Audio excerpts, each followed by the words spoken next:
Hi, my name is Danny, and I play an Alexandrian on The Walking Dead in seasons 7, 8, 9, and 10.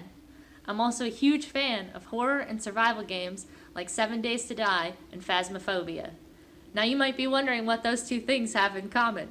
Well, when I was given the opportunity to have unprecedented access to a formerly closed Walking Dead filming location and well-known haunted historic building, I was not going to pass that up. Come with me as I not only show you behind the scenes of this Walking Dead filming location, but also spend the nights and get evidence of paranormal activity that you will not believe. 46 miles southwest of Atlanta lies the sleepy town of Grantville, Georgia. Host to The Walking Dead, most fans will recognize the iconic buildings from Season 3, Episode 12, Clear. What a lot of people don't know is that the town sprung up around 1852 with the arrival of the railroad and a large milling industry.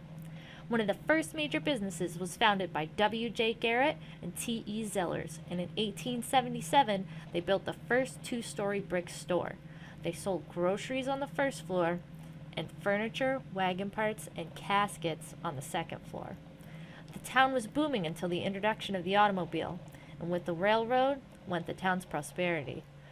Rumors abound around what happened next. Illegal gambling, suicide, and talks of a lady in a green dress now haunt this 7,200 square foot building.